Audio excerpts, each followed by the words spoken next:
Oui, effectivement, on est à 10 jours de cette 8e édition et les inscriptions, les réservations se passent plutôt bien avec un soir qui est très en avance par rapport aux autres. On est bien, on va dire, par rapport à l'an passé. On est au-delà de ce que on pouvait espérer. Voilà, mais il reste encore beaucoup de place parce qu'à 10 jours, on est encore loin de l'échéance, malgré que ça se rapproche très très vite. Alors, traditionnellement, non, ça ne s'arrête pas le 15 août, mais c'est autour du 15 août. Donc, quand le 15 août est un jeudi, par exemple, on commence le 15 août, on ne s'arrête pas. Mais là, c'est un mardi, donc on s'arrêtera le mardi 15 août. Donc, les 3 premiers jours, il y a soirée sous la halle couverte avec les concerts Prestige et payant, et le 4e jour c'est une journée entièrement gratuite avec 10 concerts, comme les autres jours d'ailleurs, 10 concerts gratuits par jour, plus les soirées Prestige les 12, 13 et 14 août. Alors l'espace Lutherie, c'est un peu le cœur et le centre névralgique du Manouche Music Festival. Sous une magnifique toile nomade, on installe 10 luthiers, des luthiers qui proposent des guitares, des violons, des contrebasses. Et là c'est le concert permanent, le bœuf permanent. Et cette année, on attend particulièrement beaucoup de musiciens issus de la région parisienne, de grands amateurs de jazz manouche, qui devraient générer une ambiance chaleureuse et supplémentaire par rapport aux années passées.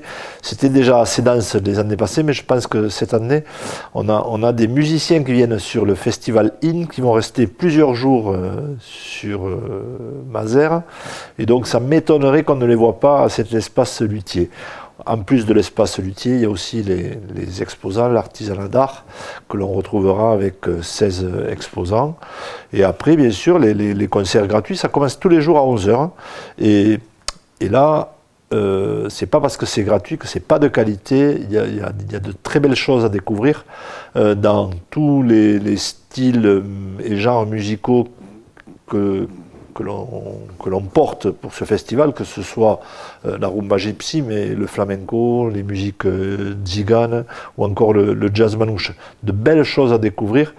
Allez, je vais citer quelques noms sans vouloir fâcher les autres groupes, mais dans les découvertes à ne pas manquer cette année, Swing Vandals, Roulotte de Printemps, Tire-Bouchon, Délisier Zop ou encore Gera Vicha. Voilà, donc ça c'est des nouveautés. Version gypsy également le dernier jour, et après on retrouvera des habitués du festival. Or habitués, pas plus que ça non plus, puisque on ne revient quasiment jamais plus de 2 fois d'affilée. Oui, un espace restauration relativement important, avec un restaurant associatif de plus de 200 places, dans lequel on trouve une carte relativement variée. Ça va de la salade végétarienne à la salade ultra locale, au foie gras, etc. L'entrecôte, le coquelet rôti, puisqu'on met en place une rôtisserie cette année, mais aussi d'autres grillades. Et en parallèle aussi, on a une sandwicherie tenue par les bénévoles de l'association, pour ceux qui veulent manger sur le pouce, comme ça. Mais on propose aussi des planches de charcuterie à partager à côté de la buvette. Bon, voilà. Donc, il y a moyen de passer toute une journée à des prix qu'on essaie de rendre le plus accessible possible. Le tout en musique, dans une ambiance plutôt sympa, dans un cadre magnifique, le chalet Pasteur qui à l'ombre des grands arbres nous permet de passer des journées plutôt sympas. Alors il reste encore, allez, on va dire 2-3 places côté section guitare. Pour le violon c'est complet. Donc s'il y a des retardataires, ils peuvent encore le faire, mais il faut le faire très très vite et écrire via le site internet.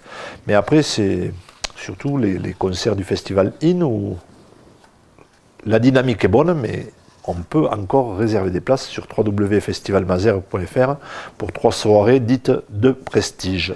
Le premier soir, samedi 12 août, première partie du flamenco avec Kiko Ruiz, un artiste toulousain connu et reconnu. Deuxième partie, Angelo Debar qui sera l'invité de Aurore Voilquet. Aurore Voilquet, violoniste de Thomas Dutronc. Quelqu'un qui connaît bien la scène jazz manouche nationale, donc pas de surprise, ça va être une très grosse soirée. Mais le lendemain, c'est encore une très grosse soirée, parce qu'on a en premier concert, je ne vais pas dire première partie, mais en premier concert, Django Legacy, 4 jeunes virtuoses qui se sont rencontrés sur différents festivals.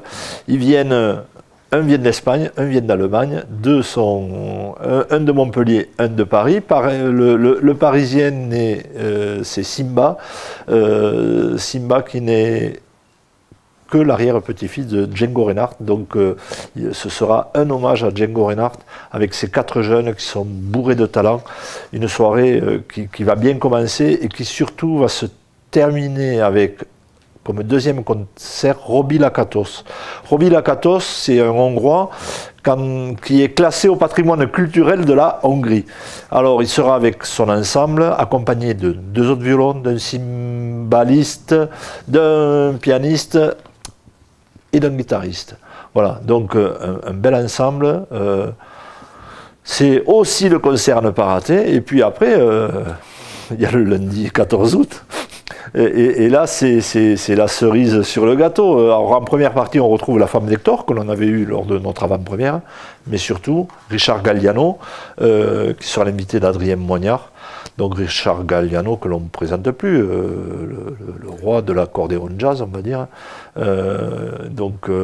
C'est d'ailleurs la soirée qui marche le mieux en termes de réservation. Les autres marchent plutôt bien, mais celle-là est très en avance.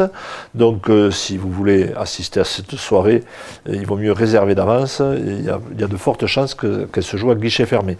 Et nous espérons que les autres aussi, mais c'est un peu plus lent, on va dire.